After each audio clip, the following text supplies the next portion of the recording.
Everyone, and welcome to Galactic Gumbo episode number 49. I'm joined with my good friend Primal Sabbath. What's going on, buddy? Hey man, just hanging out. How about you? Hanging out, having fun. What's it called? Hanging out, having fun, bunnies, and whatever. What's he say? What's Matt What? say? Matt, what's it saying? It's like hanging out, having fun with bunnies.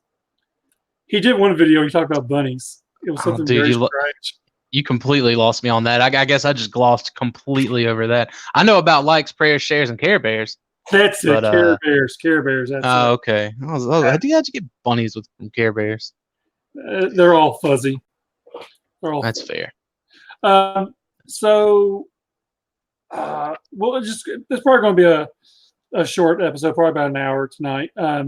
So we'll start off with hauls. Dakota, did you get anything interesting?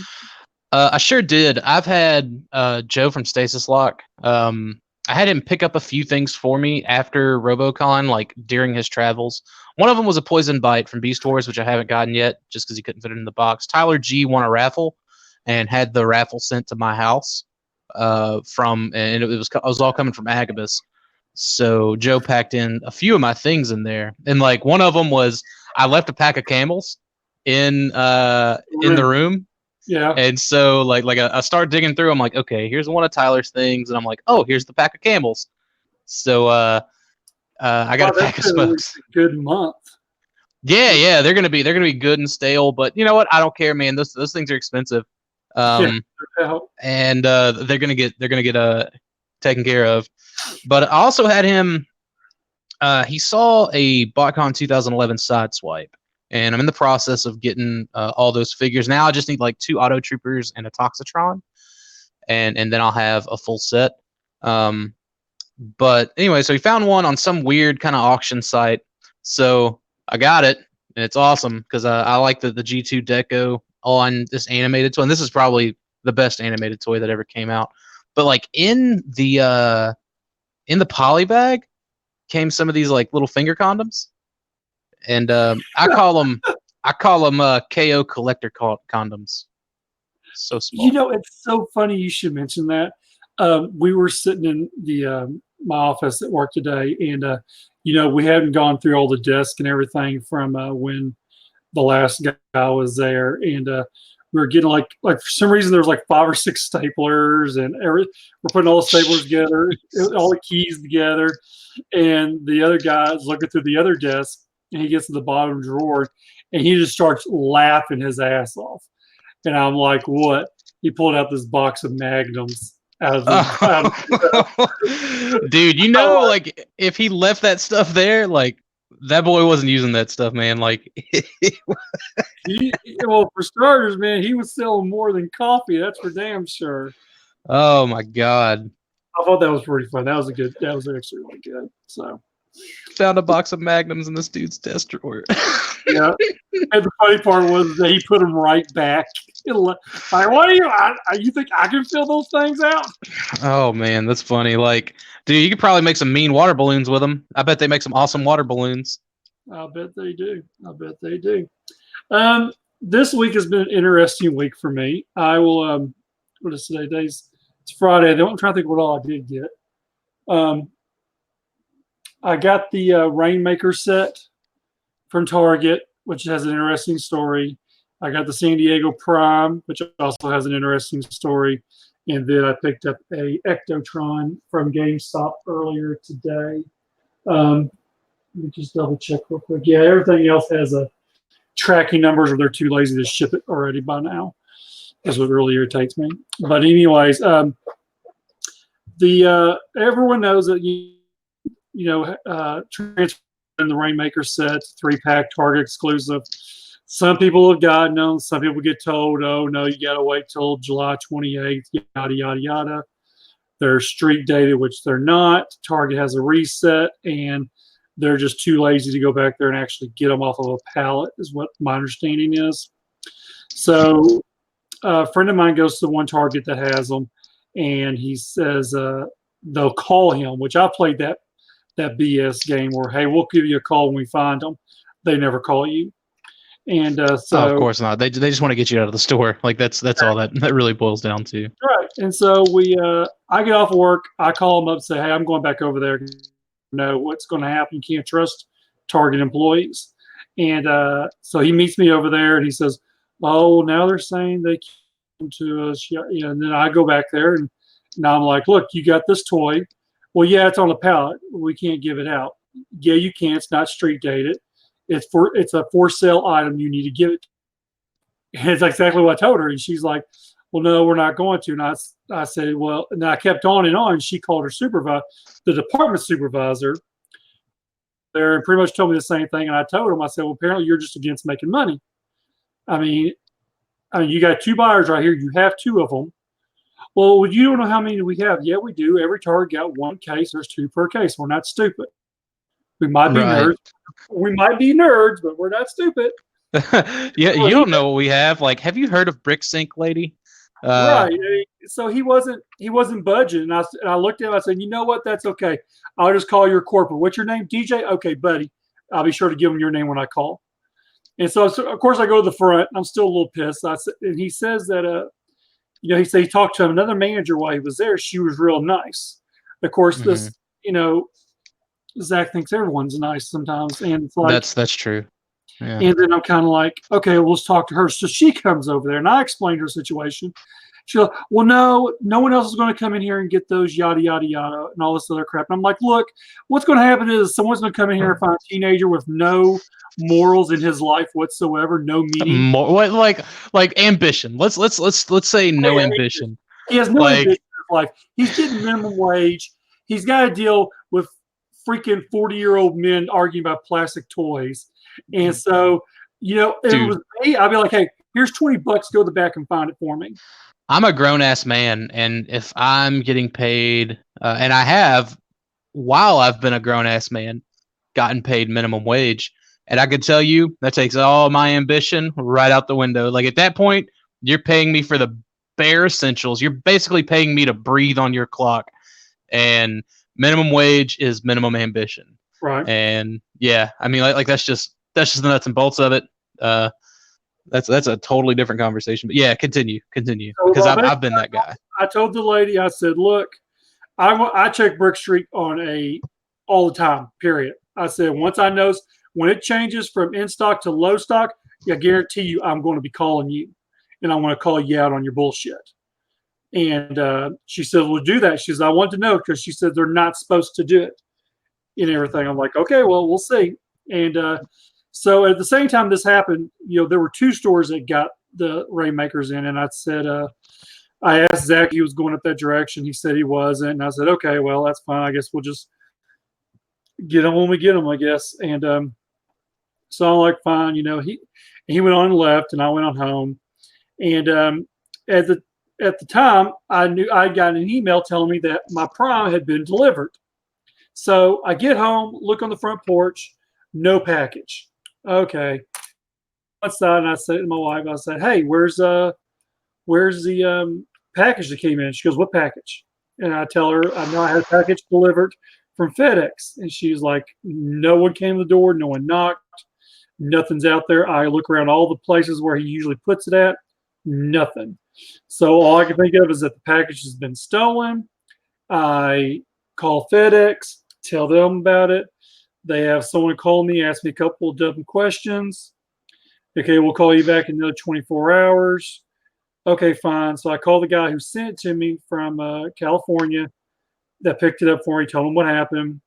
He was really upset, apparently. Then he called FedEx himself, and they tell him, oh, well, yeah, and mind you, he literally got the Mother Teresa of FedEx to talk to him, who was like the nicest, kindest person in the world. And she tells him, it's hard to find on a union gig. Right. And she goes, when it was delivered, the lady who got it called in. So the package was misdelivered. And so he calls me up. He says, do you know someone named Debbie in your area? And I'm like, I don't really know all my neighbors, except for the ones I call the cops on all the time. And and he goes, yeah, they're saying it was misdelivered. They're going to pick it up tomorrow, then redeliver it. So it might not be till Monday. Now I'm like, you know what? Fuck that shit. I've already waited 4 days to get this thing. I'm not going to wait almost another 4 days to get it. And Dude, I know that. I know that feeling, man. That anxiety of like getting a new package in the mail, like something yeah, you've been looking forward to. exactly. Absolutely. See, what's funny is that he says, as soon as he said misdelivered, the first thing that popped in my head is that we've had this issue for a long time with the USPS. And so there's a street, my street is Sharon, literally 2 streets over is Wright Avenue. And almost like we're like synced up. Our addresses are both the same numeric number. And so what happened was that the dude got the street mixed up, which I can't believe he got it messed up because I've known the dude for years. We used to play poker together, and I just don't get it. So anyways, I go over there with my driver's license. Like I'm literally on the phone with Evan still going over there. I'm like, dude, hold on, I'm here. I said it didn't take me 2 seconds to get here, and I knocked on the door. She came to the door, and I was like, yeah, did you happen to get a package that didn't belong to you? She goes, are you Mike? I said, yeah. And she said, she tried to pronounce my last name. And I said, here's my driver's license. Are you Mike Tunnel? Exactly. And so I went ahead and just said, here's my driver's license to prove, the address on the box and the name is who I am. And she gave it to me. So I came back home really good.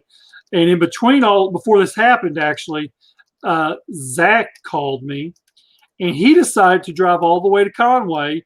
And the lady over there, who apparently had no ambition whatsoever, gave him both the Rainmaker sets. Minimum wage, minimum ambition. That's what I'm talking about, man. That's what I'm talking about. Where to Zach, she was the nicest, sweetest person in the world. Of course, because she gave him what he wanted. Like, even the people that wasn't giving him what he wanted were the nicest, sweetest people in the world. That's Zach, though, man. Like, when you were telling us about the whole, like, mailing fiasco going down, I was like, dude, I bet Sarah's messing with him. Like, that's like... Tell you what, I wouldn't be here tonight. I'd be in the county jail. I would go fuck with my toys. Dude, like that was the first thought that went through my head. I was like, man, Sarah's pissed off he keeps on ordering this shit, so she hid it, or it's like in the trash cans or on the side of your house that I pee on every time I come visit.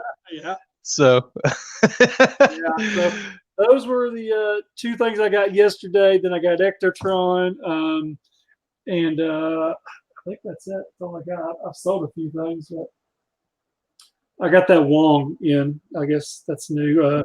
that Wong from from Avengers. Yeah. Yeah, he him and his little hand thingamajiggers. So that's about all I got, I guess. It's I got more stuff coming. I got the Lancer and the Galactic Man. Waiting on him to ship that out. I think I got one thing on the way. I could be wrong. There could be something else that I've forgotten about. I just have a bad buying problem. But I think it's just the one thing that hasn't shipped yet. Shout out to Small Joe's. I guess they ship on a certain day. Oh, that's what I got. I got my Joe, my Cowboys. That's what it was. Yeah, John. That Jay Russell, he does a lot of the shows with me. He was coming back through town from Dayton, Ohio. He did a show up there, and he literally stayed at he was going to try to stay at the Marriott. They were sold out when he got there 2:00 in the morning. So he ended up staying at the Best Western, literally a half a block down the road. Dude, the Marriott, you're talking about the one that you do your con at? Yeah, the one we stay out and drink at. That's just a nice little hotel. Yeah, and I don't know if it's because they let us just get shit-faced hammered in their lobby and on the back little patio area. But I've always just been this is a nice place. Let me tell you what, since I started my new job, mostly about 90% of the places I go to are hotels. There are some really nicer hotels out there than that one. I mean, there are some. I mean, yeah, but it's still for sure. The hotel at RoboCon, aesthetically, and like the rooms and all that, like all of the like even with the facelifts that they got this year, Mhm. um like but even the last couple of years, it's just been like a nice room, it's been a nice hotel, the balcony and placement and all that other stuff. They've just been a shitty hotel, like in terms of um like getting stuff done. It's like going to book a room under the con rate, and it's like nothing but single beds, like no twin beds. And I know I'm the first person to book a room because I'm the first person to pre-register for the show. um and it's just like I'm just like, are there any doubles available? It's like, no, you can only get singles under the. I'm like, y'all are dumb. I'm so glad he's moving it next year. I'm so happy. But as an actual place, it's nice. The rooms, the Yeah. the lobby, it's a baller hotel. So Um, Chris in the chat, he got Chris. Did you get all of the Cowboys? I can't remember if you got the whole entire wave or just certain ones. I know I only picked up what was it, 5. I got he's holding. Matter of fact, the ones he sold me were the display ones, and they had oh, price. you should just give them to you at the Yeah, at the show then. yeah, he I should just gave me those then. I mean, so but he's got the rest of them for me. And you had pointed out to me that one, um, the Vigilante. the Badlands Vigilante. Yeah. Yeah, you mentioned what it was going for on eBay, and I looked it up, and I couldn't believe it. Well, I saw what the asking prices were. I didn't look at any sold prices. Oh, look at sold Um. prices. They've gone up in 3 digits. Oh my god. Maybe that's why Small Joe's is like waiting so long to send me mine out. Yeah, But no, go ahead. no, I was just gonna say, yeah. So like that's the one that I picked up, but I'm gonna double back around and get the Sheriff. I'll probably pick up the Man in Black as well. Like those were kind of priced accordingly with the rest, but Small Joe's like that. If you want that Badlands Vigilante, the Lone Ranger, like go there to get it, because I mean I think it was like 45 shipped, and like that was the one I wanted the most out of the set. It looks great. It's got great accessories too to kind of go with it, opposed to the $200 asking prices on eBay. Yeah, Um, that's one thing I'll tell you, and hopefully people who do watch this who do get them. There were talks about some breakage also. Kind of run them underneath hot water before you start messing with the joints. Only a yeah, that's couple that's were breaking, that's but any action figure. Like I don't care who you are, but like 3 3/4 inch, 6 inch, Hasbro boss fight doesn't matter. Like if there's if you don't, if it's not moving with just minimal give, then like, yeah, hot water it. And like you told me about the Bullet Man that I got. Fortunately, like everything moved on him fine. I just kind of just small amounts of torque, and it was fine. I still need to ask him what paints to use, unless you remember what paints you used, like on the arms and stuff like that. the torso was red more than anything else. Well, yeah. Like there's no paint on the torso, but the upper like bicep part of the arms is supposed to be a silver. I just want to know what silver he used to try to match it Uh, to the forearms, unless you just didn't paint yours. I painted the legs. The upper, yeah, I think most of mine. Well, John worked on mine last year when the arm broke, and he Yeah. actually painted part of it for me. I didn't even ask him to do it, but he did it for me, which was pretty cool.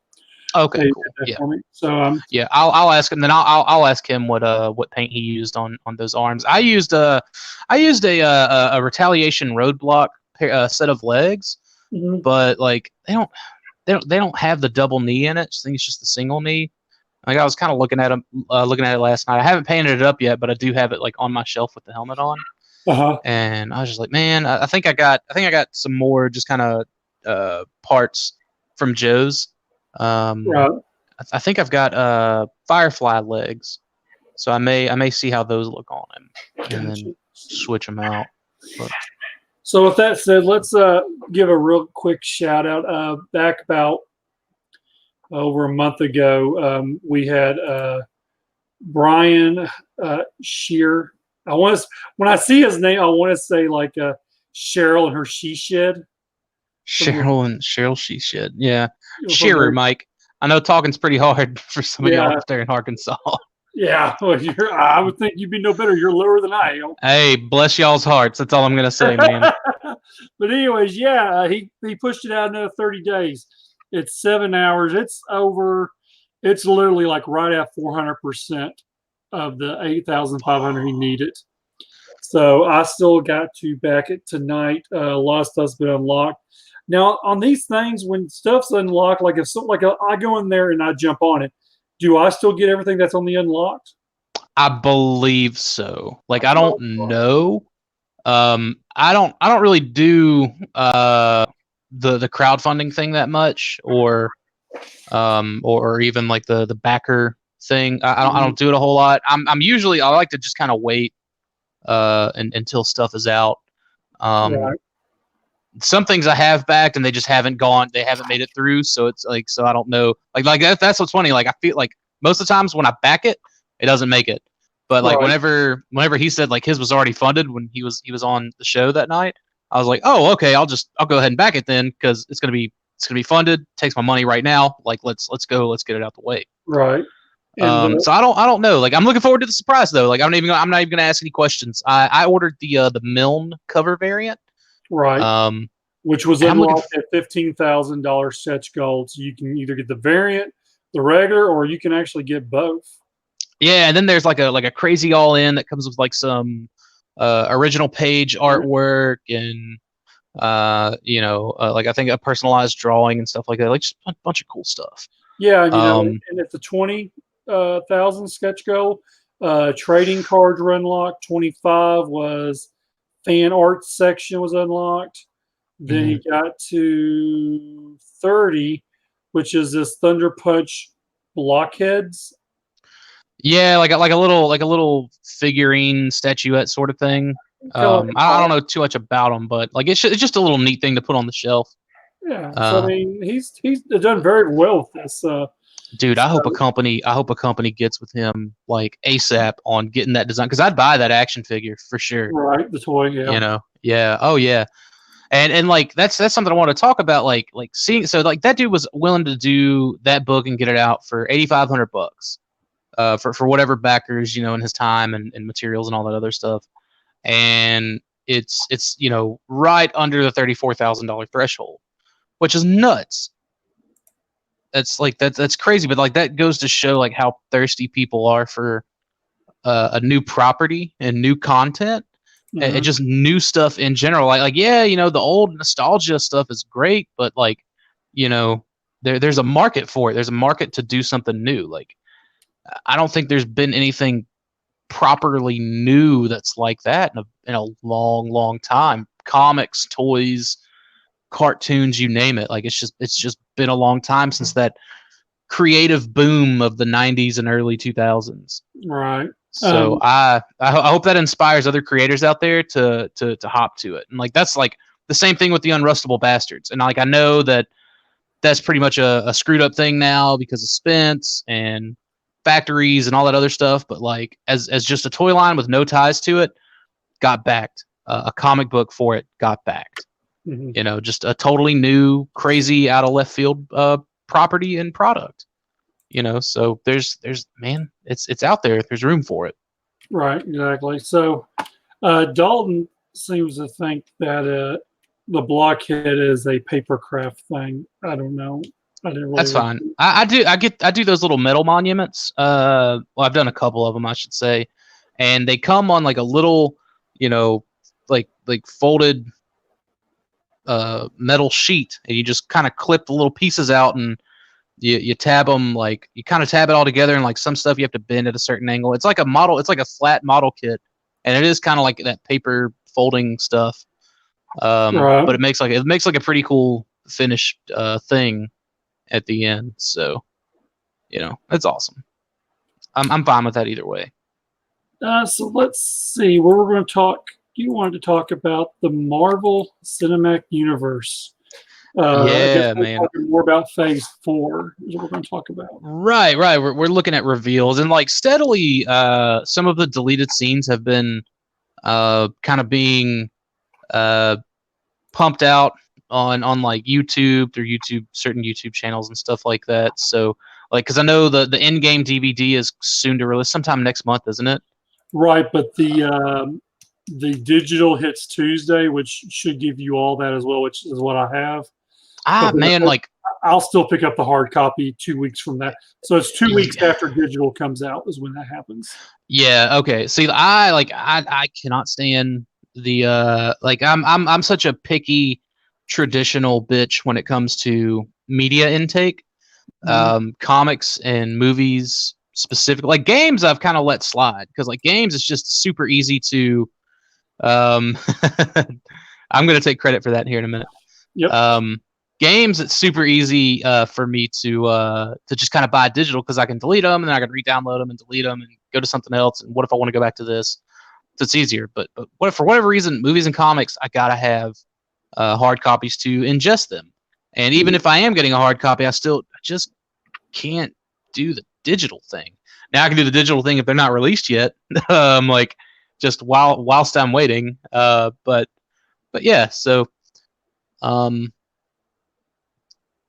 the the deleted scenes, and that's something I hope that they like offer a way to watch the movie as like a supercut version with at least some. I know all those deleted scenes aren't rendered, but at least the ones that are.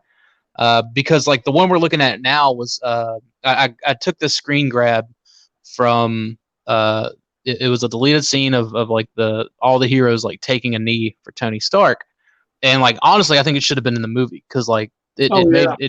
it made my chest tighten and my eyes got glassy. You know what I mean? And you know how long how long of it was? 45 seconds. Yeah, yeah, Yeah, not 45 even seconds. Felt like that. not even a minute long, and it should have been it really should have been a part of the movie because dude, Yeah. that was a very powerful deleted scene right there.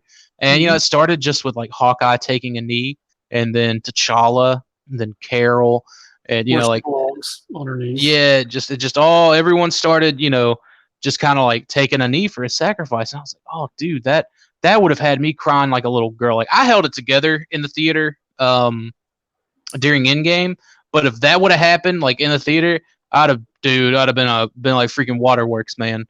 Um, so yeah, like I was watching that and I was thinking, I was like, dude, how funny. Because I'm not excited. I'm not too particularly curious. There's a few things I am, but mostly I'm just kind of it's just kind of inconsequential. Like I just don't care where they're going with Phase 4. So that's why, like, you know, I thought it was fitting that, like, you know, like Tony Stark, I put the MCU because, you know, in my opinion, like it's on a decline, or it's going to be on a decline, I should say. And a lot of people think that's crazy. A lot of people are going to blame it Right. on there being too much of it, you know, too much supply and dwindling demand. I don't think that's it. I think it's them picking and choosing terrible storylines, which we'll get into, and or just unknown storylines. Like now you've completely removed, you know, two of the biggest contributing assets and popularity to Marvel Comics, and really like you just kind of took the third one and you moved him around somewhere else, and then you're replacing him. So like the big three are displaced, and the big three, like it or not, that's why people go see the movies because they've always been the most interesting. You know what I mean? And you know, like Hulk is interesting too, and all that other stuff, but particularly Iron Man, Cap, and Thor. But so like everyone taking a knee, like out of respect, I was just like, you know, I'm good with remembering the Marvel Cinematic Universe as it was from 2008 to 2019, or yeah, 08 to 19, correct? 11 years. Um, and just kind of like being done with it. Like I'll catch all that Phase 4 stuff when it's on, you know, FX, or um, if a box set comes out and it's on sale at Target for $20. Um, like that's just, you know, like that's just where I'm at with it. Uh, because of the lackluster reveals that were done at Comic Con. Which we can kind of get into, I guess, if you want to kind of talk about that. I don't know if you have Give me a image second. available. So Yes, what I was yeah, working okay. on. Yeah, so Spider-Man Far From Home really was a good end cap, and like that's one that I think I will, without a doubt, still go see kind of on opening day. Whenever they bring the next Spider-Man movie around or anything that'll tie into Spider-Man, just because I like the way that ended on just such a shocking, you know what I mean, like shocking deal, or whatever the next big ensemble movie is, because Phase 4 isn't going to have a big ensemble Avengers presence, which is interesting. Right. Well, So not a real, nothing like an Avengers movie by looking at you got to look at this right here. We're looking at well, some of these are four, TV shows, five of them are TV shows. and What If is animated, and it's not even Oh, part of I didn't the know MCU. that. Yeah, see that I am extremely excited about, and any characters that are portrayed in What If are going to be reprised through voice acting by their real life counterparts. So if there's a story with Cap in it, you're going to hear Chris Evans's voice, Right. or so on and so forth. Which I really do like that. I like that degree of what they're doing. That's the one thing, like I will say, like I'm I'm looking forward to it and excited about it, but it's not part of the MCU. But I guess we can go ahead and talk about Black Widow. We'll just work our way down the list. Mhm.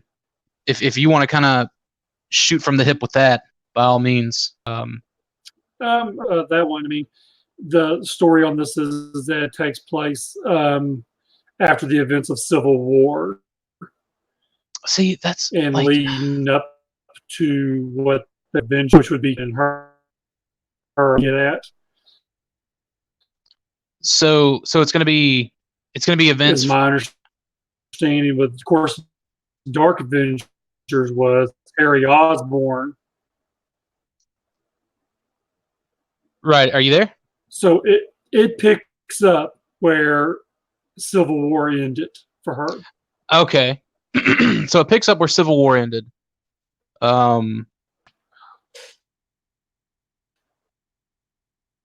Oh crap, he left. Okay, I'll stick around. Hopefully it doesn't end.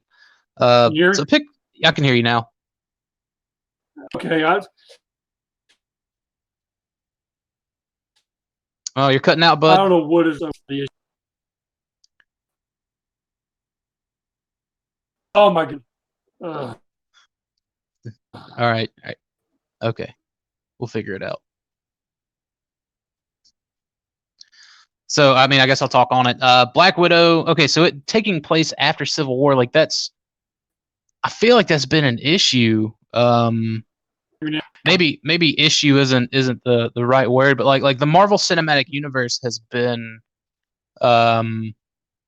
like for the most part linear storytelling. Like yeah, there's some stuff that has gone on in the past. Like Captain Marvel took place in the 90s to kind of be like an introductory movie, I guess, for her and the role she would end up playing in game, so she doesn't just come out of nowhere. And I feel like that does kind of make some sense because it's still, it's not like the story had really progressed any further, but it was going to back to events that I guess we're kind of like we didn't know about. Um, and I just like so I didn't have as much of a problem with Captain Marvel or even Captain America, the first one taking place like during World War II. But this is weird to kind of go back and retread that old ground of post Civil War, but leading right up to, I guess, when we found them in Endgame. Is that when it's gonna take place, Mike? Oh, I guess he's still having some problems. I personally would have liked to have seen um, the like if not a prequel. What's up? If not a prequel, I really would have liked to have seen. Oh God, uh, I don't know, maybe a new Black Widow, something, like a new Black Widow, or I would have liked to have seen like the whole Red Room indoctrination thing. I think that would have been pretty cool. But like, I think there's going to be some cool characters in it, but I think there's just genuine disinterest because everyone saw her die, and now it's kind of going back. And anyways, I can hear you, Mike. What's up? Can you hear me now? Yeah. Okay, I'm just having major issues on this. I don't know what the problem is, but um, I don't even know where you were at. I was basically saying like to sum it up in not so many words. Um, I would have preferred either an early like a prequel movie, like an origin story for Black Widow.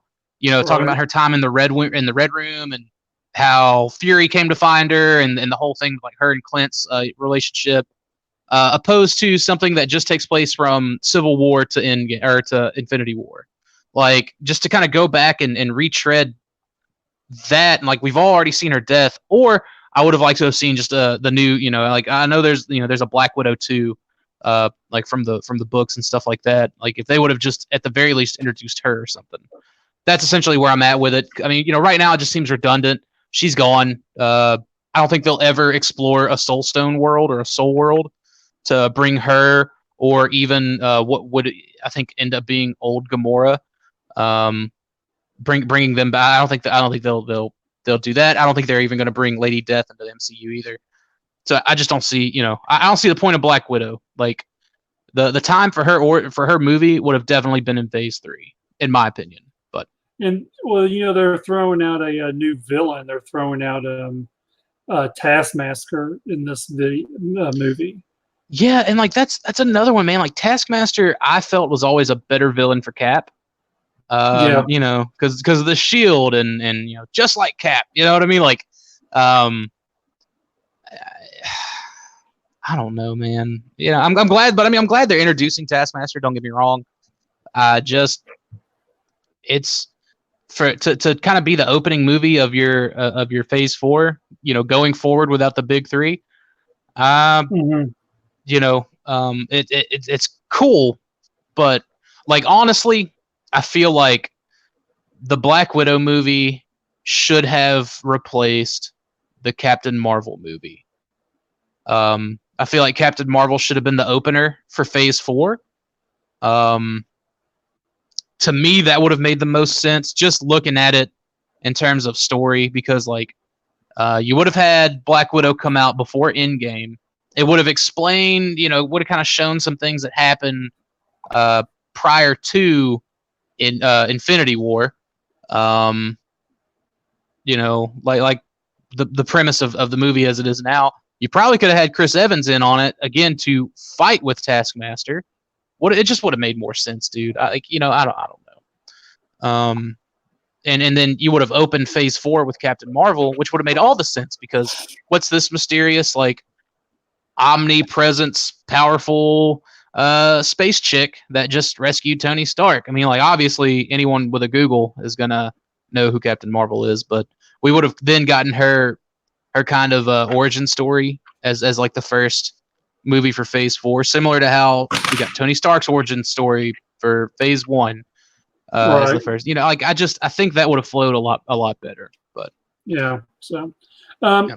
now some of these movies I'm not real familiar with. A lot of them. Externals, I was not a big fan Eternals. in. Eternals, okay. The Eternals. Was Yeah, it like now there are externals in the MCU, but this okay? is this is the Eternals, and like they got Angelina Jolie cast. I think the Eternals, if I'm not mistaken, that stuff Right. like Grandmaster and um oh god. Now I Uh you froze up, Mike. love the Grandmaster again.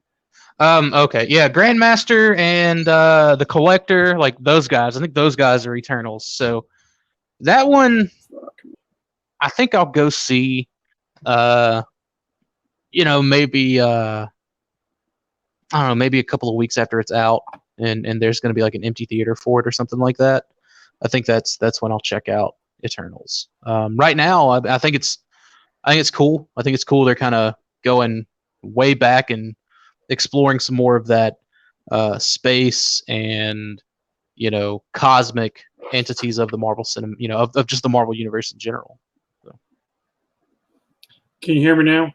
yeah, I can hear you. Okay. So I don't know what's happened here as of late, but so the real kicker or the real surprise was Blade being announced, Yeah. And the guy who they're I can't really Muhammad or Ali or something like that. What's his name? It's definitely not Muhammad Ali, but I can't think of his name either. But he's a great actor. He actually played Cottonmouth in Netflix Luke Cage, Right. and Yeah, I like remember him playing in that. that. Yeah, that to me, like, and like I was talking with my buddy Josh Fisher about it, and he was like, he said this. He was like, that to me just says they're just stomping all over the Netflix stuff, saying it doesn't count, and all of that, like by casting him as Blade. But he's a good actor. Some people were bummed that it wasn't Snipes, but dude, Snipes is too old to do this shit for 10 years. You know what I mean? And I think, Snipes came out and actually endorsed. Oh boy, yeah, he backed him. He's like he backed him, and you don't see where take like Toby Maguire or Andrew Garfield. They never came out and said anything positive about their replacements. right their Well, did replacements. they ever? I don't think they ever said anything negative either. To be fair, that I said, never like heard him say anything. there's a lot of interest in a live action like Spider Verse movie, Oh and yeah, getting them involved. Like you could have Toby as Spider Noir.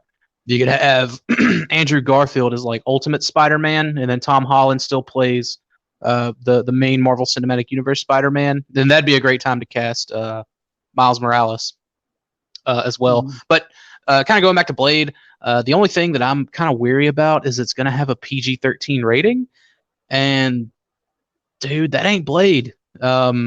That's the thing that worries me is Blade's PG-13 rating.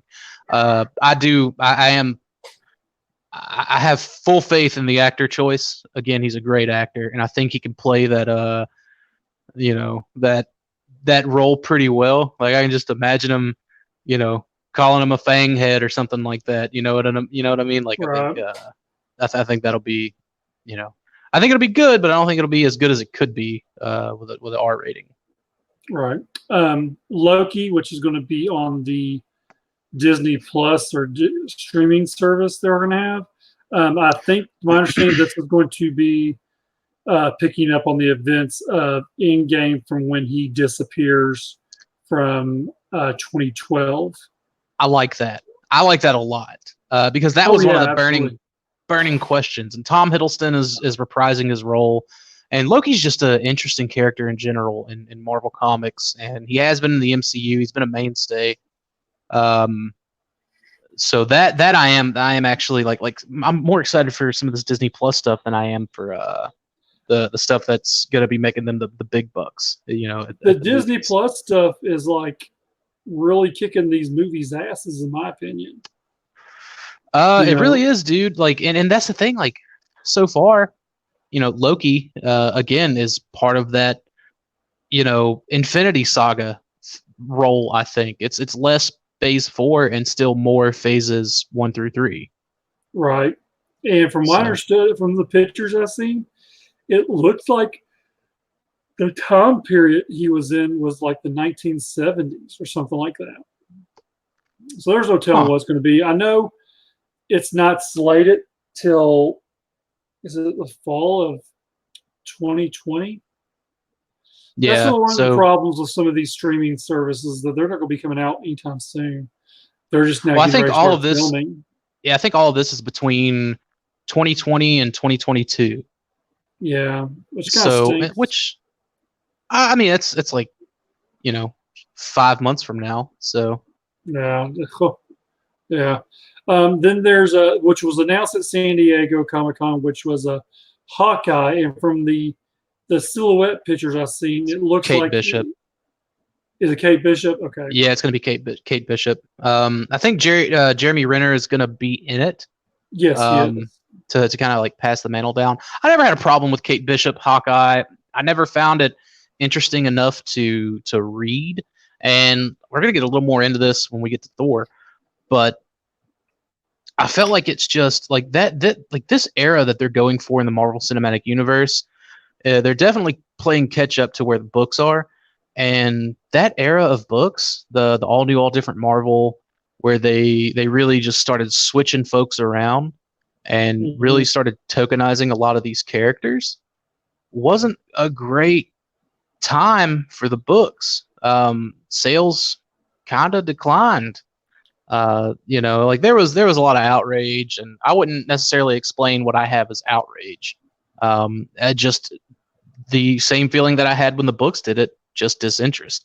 That said, I was never reading the Hawkeye comic books or anything like that, so again, the changing of hands to Kate Bishop never really bothered me at all, but everything's come full circle since then in the books, and everyone's kind of gotten their roles back. So I mean that shows you that definitely in the books it was temporary because it just wasn't working, and maybe it works for film, but I doubt it because who's going to see these movies? I mean, not, the general audience is, but most of your comic book folks, people that are in the lore, kind of just don't care. Right. Now this next one, I'm not familiar with it at all. The Shang-Chi? Yeah, I'm not familiar with this at all, I guess. I don't either. I don't even know if this is the Marvel streaming the streaming service. No, that's the movie. It's going to be a movie. And I think it's cool. Like, growing up, I always watched a lot of the the kind of traditional kung fu movies with my uncle and my cousin, and I feel like it'll have a lot of those elements in it. And I think I think even if it wasn't part of the MCU, I'd at least be interested to go check that out. It's been a long time since we've had a really cool kung fu movie. And I think that's why I liked Iron Fist so much. But supposedly the cast is all Asian, and that's a big deal for a lot of people that care about that kind of thing. Of course, the character's name is Shang-Chi. I would most certainly hope that they would stick to whatever roots that character has. That said, I don't know anything about it, but interesting. Right. Let's see. WandaVision was, I think, one of the first things announced. And this is something I don't understand. I mean, I think it's going to be an interesting one, but as far as I don't know what to expect. So supposedly it's going to be tied to Doctor Strange 2. Okay. And because I remember hearing, some of the just early press release things that it was going to take place in the 50s. Okay. And I was just like, how is that going to work? Strange 2 is it's called the Multiverse of Madness, I think. So Multiverse of Madness. Yeah, so where we kind of got teased with some kind of faux multiverse stuff in Spider-Man Far From Home, looks like we're actually going to be getting into some multiverse stuff with Doctor Strange. But Scarlet Witch is going to play a role in Doctor Strange. She's going to be in it, and I'm very much looking forward to it because traditionally she has been a character enveloped in magic. So, kind of her, showing her, take this interest in magic. I hope they get into some of these elements that could potentially set up a really cool House of M. And some folks I've talked to in a couple of different group chats have been like, well, what if it's reversed? What if it's, we need more heroes or we need more mutants? And I'll be upfront right now. If Elizabeth Olsen, took me a minute to think of her name. She expressed a lot of interest in wanting to do House of M as a movie. That's something she really, really wants to do. But if they fuck that up, I am completely done. I will boycott these films until they go away. I will lose all interest because that's one of my favorite storylines. House of M is. Right. So I'm hoping, again, her kind of rolling with Doctor Strange, learning about magic and all that other stuff. I'm hoping that's going to kind of set us up for that eventual, maybe in 10 years, or 5 years or whatever, when they reintroduce X-Men, we'll hopefully get something maybe that'll be the big, saga thing for this. So. This is the one I am all in. I'm ready to see it now. Is the Falcon and Winter Soldier, and this was really before the mantle was passed on to him to be the next Cap because of their interaction in Civil War. How Falcon, and the Winter Soldier acted towards each other, kind of like, he like, and they're in the car, and he's like, "Can you please move up?" And he's like, "No," or "Shut up." And then they both are there Yeah, just, and he I think kisses the Agent 13. They're like, "Yeah." I So I think think their chemistry is going to be great. oh yeah, I was gonna say I think Anthony Mackie and Sebastian Stan are gonna be great in that series. When's it supposed to take place? Is it gonna be post After, Endgame? yes, post in game. So it's supposed to Okay, be him as the and as that's where Falcon he is Cap. supposed to. That's right. He's supposed to debut as Falcon Cap. There were big rumors that he was supposed to be in um, Spider-Man: Far From Home. That's when they were supposed to debut him as Captain Falcon, Falcon Captain, whatever you want to call him. Yeah, And it didn't happen. Something that changed on it. that was a very interesting run. I think that was Nick Spencer on that. And the reason, like for me, why it was interesting is like all the pieces are in place. Steve is an old man. He passed the mantle down. Blah blah blah. My issue is just they're skipping another decade of great stories and going for this kind of current stuff. Like all day, Bucky should have got the shield. I don't care what anyone says. Bucky should have got it. And a lot of that is because I picked up the Captain America books when the mantle was passed to Bucky. So like that holds a much more significant place for me. But again, like it's always temporary because no one's Captain America except Steve Rogers. Bucky isn't, Sam isn't, doesn't matter. Eventually Steve got the shield back. Right. However, one of my other top favorite modern stories has been Secret Empire.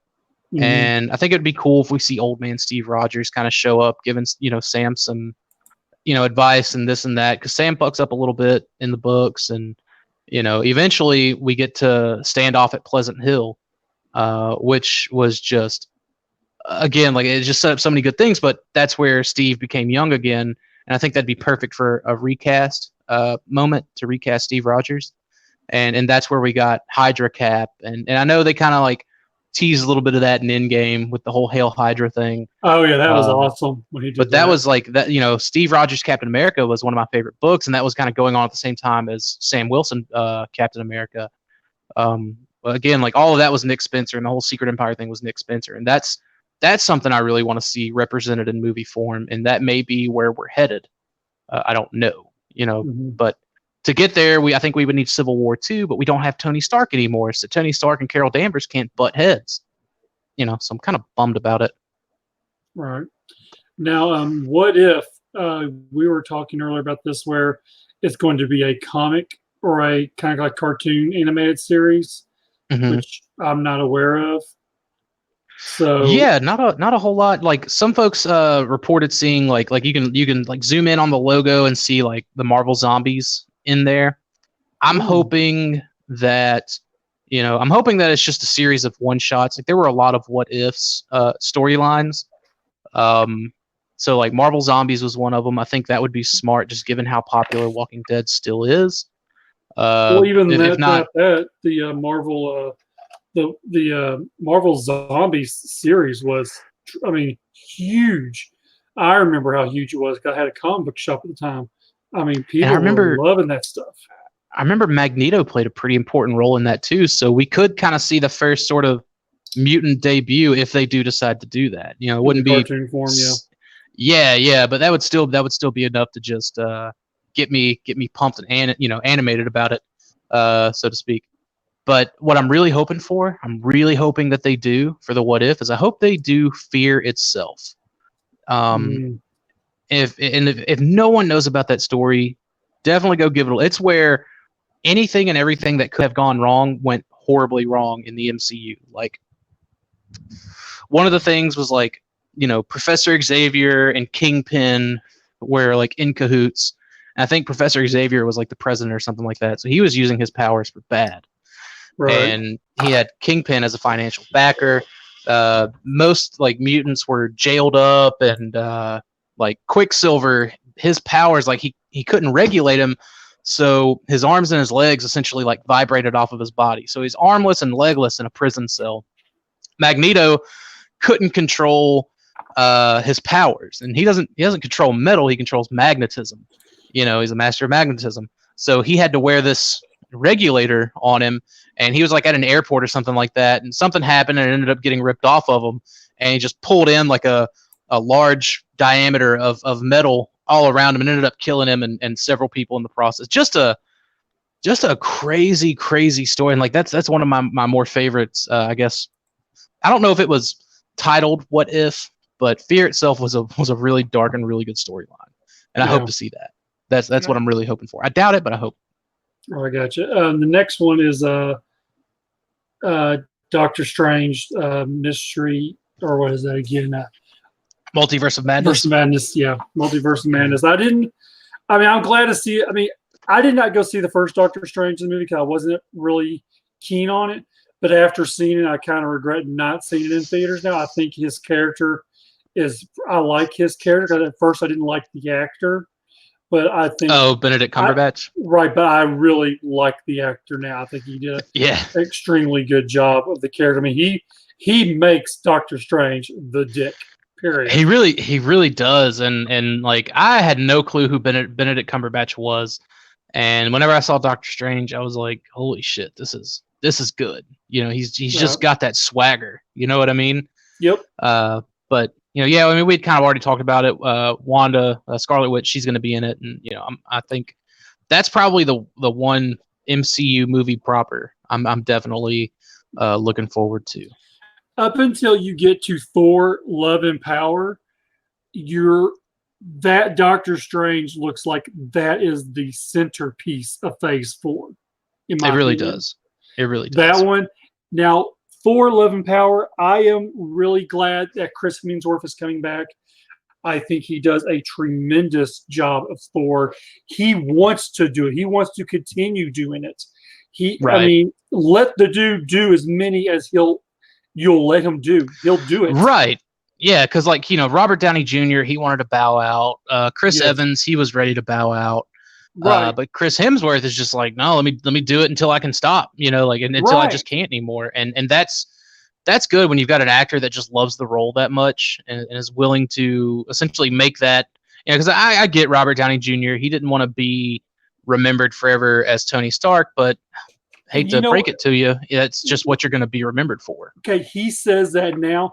The last person that I can recall who said that was Tobey Maguire. He didn't want to be a stereo cast as Spider-Man, and what has he done?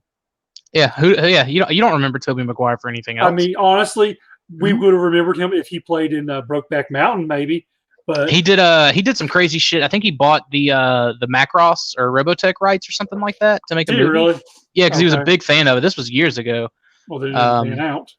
Yeah, well, no, he's not doing anything with it. Last I checked, he has some kind of involvement with that. But yeah, so to a degree, I get it. I think Chris Evans just kind of, I just don't think that dude likes acting. You know what I mean? Because apparently it was like pulling teeth just to get him to take the role, anyways. Captain America. Yeah, and I'm sure first he was not going to take. He did not feel like he was worthy enough to be the character. Mm-hmm. And then someone I've listened Robert, to. It was Robert Downey Jr. Was it Robert? Okay, you talked him into doing it. Yeah. So, and I'm glad it happened because absolutely, fine job. You look at him and you think, no, he didn't play the Human Torch in Fantastic Four. Yeah, that's the thing. Chris Evans could run for president tomorrow and he would win by a landslide. Oh, absolutely. But yeah, so Thor: Love and Thunder. I watched the announcement, and Chris Hemsworth was up there, Valkyrie was up there, and I know some people are getting bent out of shape about Valkyrie being LGBT or whatever. Yeah. I'm cool with that. It's just one of those things. Like that's great that there's representation for folks that are like that and want to see that. I couldn't tell you anything about Valkyrie in the comics other than, spoiler alert, for those that read comics, she died in War of the Realms and was replaced by Jane Foster. But she seems to be taking the whole King of Asgard thing pretty straightforward to heart. But this is another thing, man. Ragnarok was it was the greatest Thor movie, hands down, bar none. Yep. but there's so much content of Thor to pull from Absolutely. that, again, they went past everything and they're going into Jane Foster Thor. And again, like, it's just a tokenized, bastardized version of Thor. The only thing good about Jane Foster Thor is Thor, his actual journey to becoming worthy of the hammer again. And there's just, there's just so much, like, first of all, if you watch the video, the director, Taika Waititi, I Yeah. think is how you pronounce his name. Dude looked like he was on meth. Like, I've seen enough meth heads in action to know what meth looks like. And he could have just had the excitement jitters, and that's all well and good. But you got to be smoking meth to think that Jane Foster Thor is a good place to pick up and continue. I saw somewhere where someone was just like, "Oh, well, Jane Foster Thor #1 did so good. Now the Jane Foster Thor #1 book is going to go for all this money. You could get it for $40. You know what I mean? Like, it didn't appreciate with this announcement. Not like, any of the others. You know what I mean? And her, and she turned her back on the Marvel Cinematic Universe because they fired the director that did the first 2 movies. Right. And I think the director was a woman, and anyway, she felt she had to make a stance. Natalie Portman. Exactly. Yeah, it's a woman thing, and we're against that, but we're just saying that's what it was. And now she wants to come back. See, and I didn't appreciate her role, even though it was very, very minimum, smaller than Captain Marvel's role in Endgame. But it's more of, I think she kind of tainted her character for the way she acted in public. I don't think that. I still think she makes a great Jane Foster.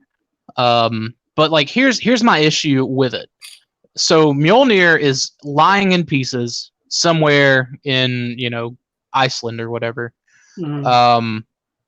So it's not like Nick Fury whispered in Thor's ear that Gore was right. And what didst thou say? So we didn't even get the original Sin build up to this story, which is a damn shame, because original Sin was another really good storyline. And also the shit with Gore, and then you had the God, the God Butcher and the Man God, all this stuff that they just can't do, because, like, how are you going to do the God Butcher when all the gods are dead? How are you going to do Mangog when Asgard is not a floating city in Earth's orbit, or Earth's solar system, I should say, our solar system? It's just a little town in the Deutschland. Like, what Jane Foster stories are you going to pull from?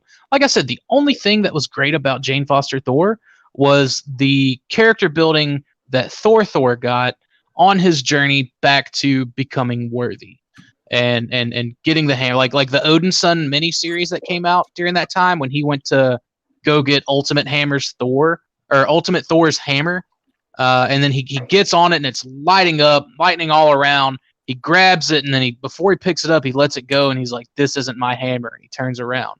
He's like, "I want my hammer." And it all, again, kind of circles back around and plays into Secret Empire, where Thor was one of the ones that sided with Hydra Cap, because to him, like, Steve Rogers was, God's moral compass, and that they had a conversation during that storyline where Thor was questioning Steve, and Steve kind of cut back to him. He said, "Look, the next time you want to question," and like, the whole thing with that is Jane Foster got knocked into some kind of dimension where she had to, do whatever, and the hammer fell on the front steps of the Capitol building, and Steve Rogers walked right up to it, picked it up, held it up in the sky, and showed the entire world as he was taking it over that he was worthy. And then he set it back down on the front lawn of the White House. And anyway, so the conversation that they had was, the next time you want to come at me, you go out there and you pick that hammer up. You know what I mean? Like, I was like, God damn, that was a fucking powerful line. So there's all this shit that you're just not gonna get out of Love and Thunder, because it's just not set up for it. And I just think the shit's stupid. Like, you mean to tell me Jane Thor was a more deserving starting point for the new MCU than Beta Ray Bill? Stormbreaker's in play. Stormbreaker's there. He's got it. Right. And Now, and like, again, that was another cool thing about that story is after it happened and Thor was so fucking pissed off about it, Beta Ray Bill and Thor had a conversation, and Beta Ray Bill was just like, "You take my hammer. You're Thor." And Thor was, "No, man, that's yours. Like, you earned that. You deserve that." And so I don't know. Again, it's another tokenized thing. And at the end of the day, at the death of the Mighty Thor storyline, Thor issue 700 to 705, I think it was. It just showed how minuscule Jane Foster was as a Thor, and in my opinion, how great I think she'll be as Valkyrie after War of the Realms. mm-hmm. Yeah. Sorry, I droned on. No. I mean, I'm looking. I mean, I want to see it because of Thor and all the interactions. If they keep up the same momentum they did in Ragnarok, but if it doesn't happen, then that's what's going to kill it. He's a good director, and I don't want to take that away from him, but I think it's just a shitty story place to pick up from. You don't, Odin and Freya are both gone.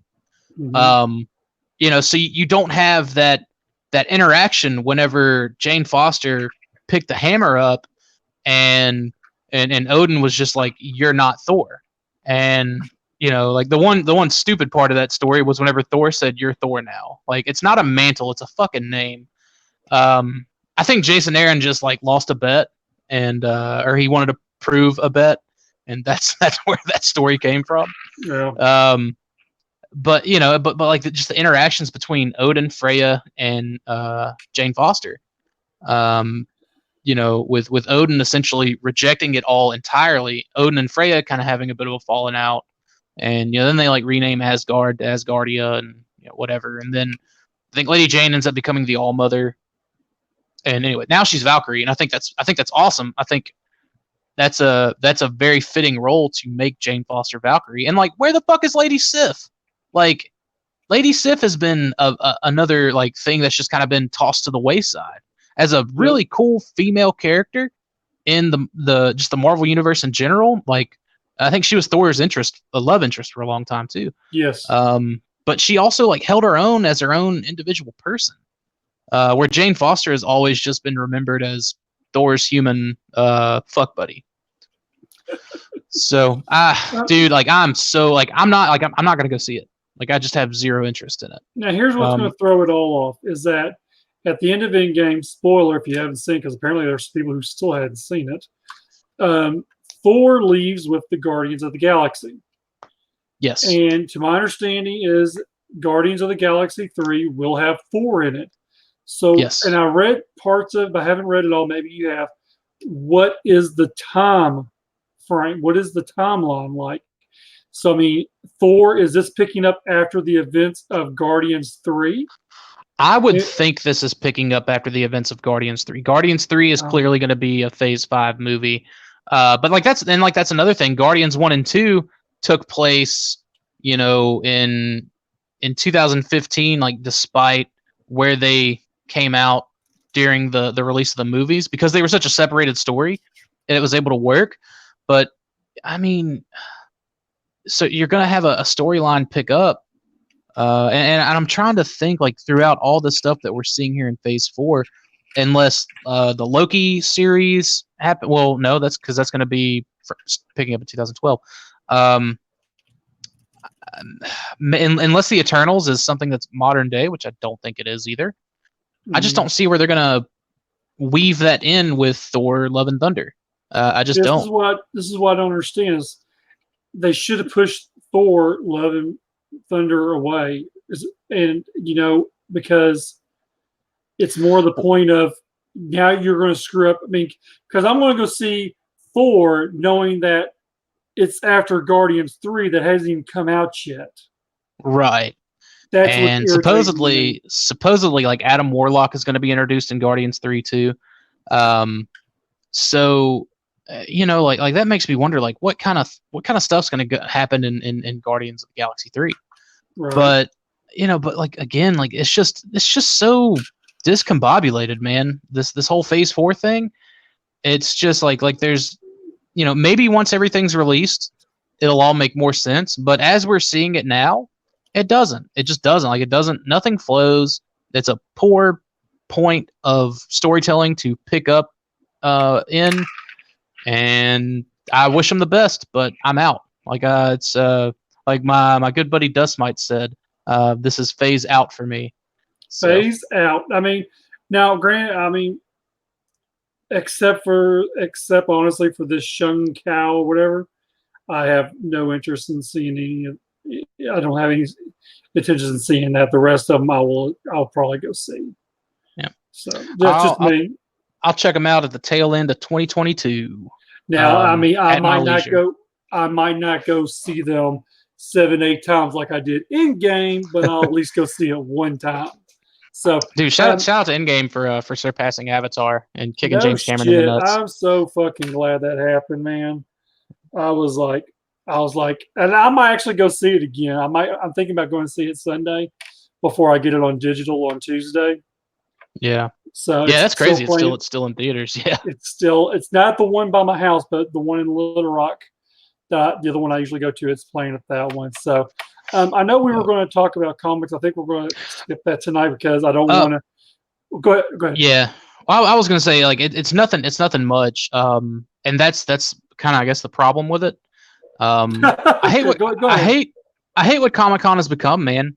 Like, I was looking for Marvel Comics news, and there was like I had to dig for it. I had to do actual digging, and because everything was just so convoluted with MCU this, MCU that, and that's all well and good. And maybe it's better for people that are really into, and all the all the normies, the mouth breathers, that they're going to be into this. But like me, I was looking for some comic news, and then finally, like I found like a chopped together panel on the Marvel YouTube channel of the comic news, and it's weird, man. Now it's great because it seemed like the focus was on Hickman and bringing the X-Men back to the powerhouse that they were and they should have been. Big X-Men fans, and I have not read House of X #1 yet. But like there was like, other than that, it was like they were talking about Absolute Carnage, and I think they announced the Amazing Mary Jane, which is going to debut in October. And Previews World put up a lot of the titles and covers and stuff like that for the October books, and a lot of them have like Mary Jane covers. But like there was a lot of shit that just came to an end this month that I had no clue was even coming to an end. Some of it I was excited for. Deadpool, one of them. This 15-issue run, I don't want to say it's been terrible. Like, I don't want to say I hate it, but I want to say it's been very disinteresting as a Deadpool book. It just wasn't funny. The humor seemed a little too wet. So it came to a close, and like no one, like there was no talk about that. There was no talk about, the new Deadpool, I guess, kind of reboot, soft reboot, whatever, coming in October. Because like I had to search Previews World for what all was coming out in October, because it seems like August is going to be a fairly light month, and I guess more or less focused on X-Men, which again is great. But yeah, it was just crazy. It was just it was kind of upsetting that there wasn't a big comic book panel of announcements. Again, I'm glad they focused on X-Men, but it was just hard to find because of all this movie shit. But that's just what I wanted to talk about. Yeah, I mean, you're right. There's for people who drop all kinds of money, I think you would have just lost a lot of money this year on San Diego Comic-Con. I felt like it was a very, very, very big disappointment all around from everything. Unless you were a toy collector, yeah. Because I think Hasbro came out swinging with toys from Entertainment Earth, and the like. But you're really gonna spend $1,000 to go buy some toys you could have ordered at your leisure online. And we did that. We did a leisure online, and we went. Dude, we knocked it out. We got all the shit we wanted except that freaking Ratchet. Yeah, it's still ain't gone up for pre-order yet. Yeah, I think it's just gonna be in store. But anyways, it's just a dud this year for me, man. I do have one more screen share before we close out the night. Oh, surprise. Surprise, surprise. And we will keep this up on a weekly basis, but Cookie Tracker 2019. Where's it at now? I'm trying to see. Hold on. 364. 364. It hasn't even hit 100 people since last week. Did it move any? Wasn't it like at 316 or something like that? 287. It was at 287 last week? Yep, 287. So we're at 364. Well, like I'm looking at that and I'm like, maybe that bodes well for Unicron. You know, maybe Unicron. You know, I know Unicron's at least got to be at 2,000 by now. So let's take a look at the Unicron tracker. We are almost at 2,000. We are 41 people away. Wow. Okay. So 2,000. So it'll be at 20%. Maybe 20%. 2,000. Yeah. 25%. 15%. Oh yeah, 25%. Yeah, hell of a lot better than which. I'm hoping that the dude that added me on Twitter was just joking about them ignoring stuff like G.I. Joe and Mask and what have you because of Sesame Street and Cookie Monster being the more popular franchise. Like I'm hoping that was a joke. Like it's hard to read tone in Twitter, and I know he's like I think that dude's younger than I am, so he's like millennial to the max. Where I'm just millennial. I'm like diet millennial light. So I was like, dude, like, you know, I want to be petty and be like, yeah, popular character that Cookie Monster is, but I'm gonna let it go. I don't think it's going to happen. I mean, he's at oh shit, how many days was he at? I know 30. Unicron's got 36. And Cookie Monster is 30. Is it 30? Oh, wow. Yep. I don't think it's going to happen. I really don't. 10% with a month left. Maybe Sesame Street fans are like Transformers fans, but like $300 is like the big thing for them to save up for. And the funny part is that I feel like while we've been on air, that Gunship Thunder Punch has had more backers than the Cookie Monster has. The Cookie Monster. Yeah. So yeah, he since we've been on the episode, he's gotten 60. He's broken 34,000. Oh my God. He's at $34,059. He is literally right now at 400%. Dude, of what he asked for. So that's cool, man. 6 hours. Congratulations to Brian on that one. Hit him on Twitter. It's under the Indiegogo, under Gunship Thunder Punch. If you don't, if you don't want to do a whole lot, I mean, there's a real which one? Digital. It's like $20. I didn't even know there was a digital. Digital comic, $10. Which me personally, I'm not that way, so I would probably opt out for the signed comic at $25. Yeah, like $25, man. And for what's supposed to be, I think what did he say? It was gonna be like longer than a traditional. It was gonna be like a it's like kind of like a double feature. Pages. So dude, 96 pages. It's gonna be longer than that, though. He said. So okay, yeah. So you're essentially looking at a trade paperback. That's more than worth it, I think. And yeah, so like go back it and then like hit that dude up on Twitter and just be like congratulations and thank you. You know what I mean? Like. Yeah. He definitely deserves it. So yeah, I mean, I'm probably going to be at the book. I just haven't decided if I wanted to go with the standard book or the Alex cover variant, which I don't know. I went with the Alex cover variant, but man, I love Alex Milne's artwork. Alex Milne had a book at TFCon. I know we're trying to get out of here, but it was God, what was it called? It was called something like Red. It was like Red Hot Motor Oil or something like that, or Hot Motor Oil. Basically, it was like all of the drawings, I guess, that either he's done on his own or he's had commissioned or whatever, of like all the robots, like lovey-dovey scenes and like very tongue-in-cheek, like stuff that really pisses off the old fandom, which I'm a fan of. Like I know a lot of people were mad at the quote-unquote gay robots, but yeah, I think it's called Hot Motor Oil, and he had it for sale at the convention. I don't think he's offering it online yet. But if he goes to DC and I end up making it to DC, I'm just going to pick that book up because the cover is so awesome, right? It's Hot Rod and it's showing like his chest and his crotch and he's pointing upwards and the little speech bubble comes down and it says "eyes up here." That it's just so funny, man. Just a book of wild, crazy, like, I think like it's got like Ratchet like grabbing Pharma by the chest plate like while he's coming up behind him. Just like Wow. so like to me it's funny as shit. To someone it's probably like a genuine like fan fiction thing that these robots are trading lubricants. And that's all well and good too, but I think the shit is hilarious, and like I'm in on it. Like if I can get one, I'm gonna buy it. But anyways, Alex I think cover. on the this one, I might do both of them. It'll be $50 for both of them. Yeah. Only 20 people have jumped in on that one. The variant one, only 48 have jumped in on that one.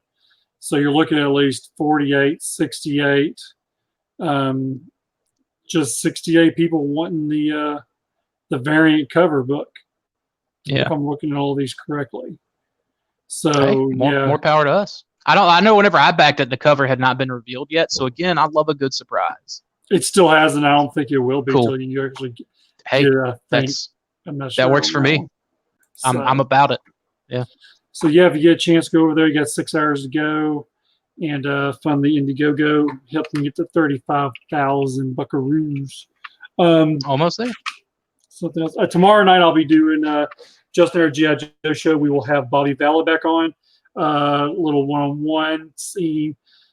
He is getting ready to relaunch Valaverse Action Force one more time on Kickstarter, and he's kind of maybe going to go over some details and of what's going to happen and how it's going to work and what to expect, and hopefully he'll answer some questions from the fandoms over there at the pimple on my ass over at his tank people. So let him know that 3 3/4 is still the way to go. Yeah, he's plainly said it ain't happening. It's going to be 6 inch. Oh no, yeah, I know. I think we talked about that last week. There's even people that are like, well, what about 4 inch? No, he ain't going to do it. Yep. Well, I mean, 3 3/4, 4, like it's all the same. Yeah, so, I'll at least be in the comments to troll. That's nice of you. Yeah. Hopefully, Bobby's a cool dude from the interactions I've had with him. I hope it does get funded. Honestly, I really do, even though it's some shit that I'm not going to buy because it's a dumb scale. And he really should at least, if this gets funded, he should at least look at funding or launching a fund for the 3 3/4 inch. Anyways, I've said my piece more than enough times, but because I'd love to have his work represented on my shelves, but 6 inches for dudes with small peens. So. Sorry. Hey, now. Sorry. Well, that says a lot about Josh. That's funny. Oh man, Rick collects 1/6. So I guess I'm starting to break up a little bit. So we're going to jump off here tonight. So we'll. Tell them where they can find you at, man. Primal Sabbath.